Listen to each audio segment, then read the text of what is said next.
YouTube channel. Oh, YouTube channel. Oh, let me look in here. Let me see. YouTube channel. Oh, there you are. See, I knew I put you somewhere. Ooh, let me get the dust off of this. Let me brush you off and get you ready for season 2. Here we go. All right. Inputting better audio device now. There. Don't I sound a little bit better now? Welcome everybody to season 2 of Government Update with Nate. There's going to be a lot of changes this season, so let's get to them. First of all, I'm no longer in the basement of doom. I've switched professional careers and now I'm on the road 3 days out of the week. So a lot of our episodes, if not all of our episodes, are going to be shot within the lovely hotel rooms that you'll see behind me.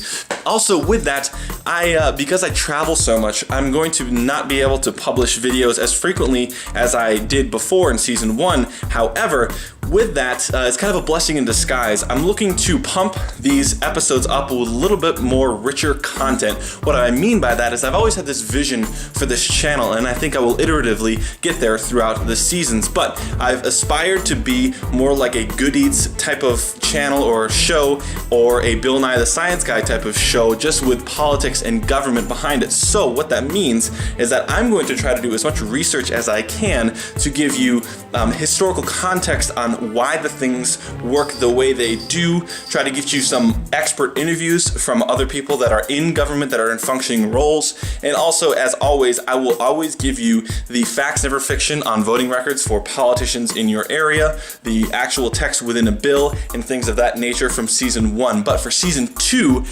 we will look to spice things up just a little bit more.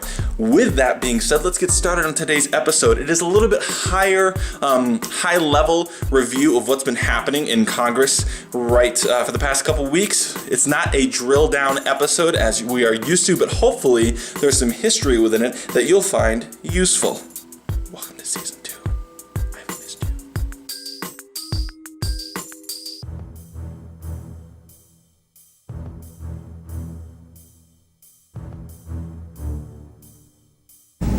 Whoa, major face close-up.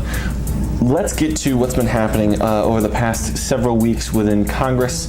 Actually, at the time that this is being filmed, this is going to be a little bit out of date by the time it's published. However, I think the information is still viable, and I think it's still informative for you to take home and chew on it, digest it, let me know what you think of it. So, as of April 3rd, the week of April 3rd, here are the highlights of what's been going on in the House and the Senate in terms of what they've been working on, because it's kind of been a big question mark ever since the change in presidency.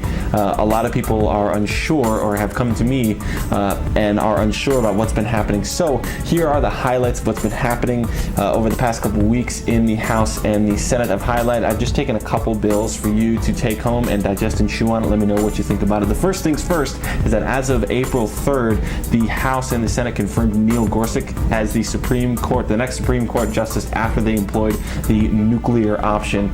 The nuclear option really just means that the House realigned its precedent and changed its cloture vote from needing 2/3 majority on a Supreme Court nomination to just a 51-person majority, a simple majority, to get that passed, or to get the vote into a cloture, which means out of debate. So that's what the House Republicans did to get Neil Gorsuch confirmed as the next Supreme Court justice, the potentially first of 2 Supreme Court justices that President Donald Trump may have, as a lot of people are debating and speculating right now. All right, so the second thing that I want to highlight is actually HR 479, which is it's kind of interesting for me because it's more ceremonial. It doesn't really have a huge impact on how we work, we as Americans, but it's to reestablish North Korea as a state sponsor of terror, which it was removed from that list back in 2008. Currently, the State Department only has 3 countries on that list of state sponsor of terror, which are, they've been on this list for more than 2 decades. The first one is Iran, that's been on the list since 1984. The second one is Sudan, it's been on the list since 1993. And the last one is Syria, that's been on the list since 1979. So this is a relatively exclusive list of countries that are state sponsors of terror, and really, this doesn't do a whole lot except for it sets the precedent, or it sets the tone for the conversation between President Donald Trump and Chinese President Xi Jinping. Give me some leeway on the pronunciation there. A lot of you are pronunciation Nazis for candidates and other things like that, so work with me on this. I've been traveling and I'm tired. HR Bill 1219, which it redefines how venture capitalist funds are defined, not to be redundant, but I think this is important because it is somewhat of a classical deregulation within venture capitalist funds that a lot of classic, conservatives are campaigning with, or this is something of a triumph for them. Not saying it's good, bad, or indifferent, but this is something that is considered a classical, deregulation tactic from a conservative White House or conservative administration. So basically what this does is that it increases the number of investors that a venture capitalist fund can have before being classified as an investment company.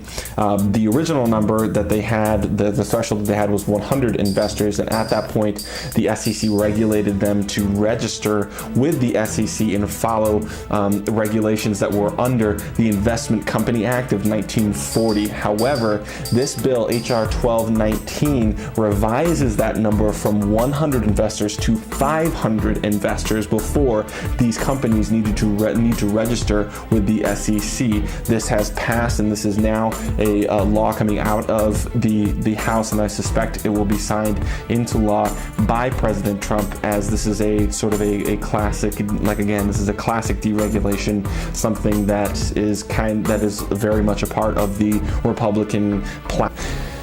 All right, and there are definitely a lot of other things that have been going on since the 115th Congress reconvened, or the new members joined, but there's literally so much that I'm not going to try to encapsulate it in one episode. I will be peppering in future episodes, like I have with this one, some history, some facts, some cool tricks and tips, as well as what's been happening. I will get into further detail on how some specific representatives are voting. I would love to hear from you on what representatives you'd like to know next. I think the next video I'm going to publish is about the special elections that are going on from some of the vacancies that have occurred throughout the country because of nominations and etc. from President Trump's cabinet and other nominations just across the country to higher federal levels. So there are a good number of special election vacancies that are happening this year that I think everyone should know about. So with that being said, welcome back everyone. I have missed you. Thank you very much for viewing my channel. I hope you like, share, and subscribe as always, and I look forward to the next episode of Government Update with Nate, where I always give it to you straight. Goodbye.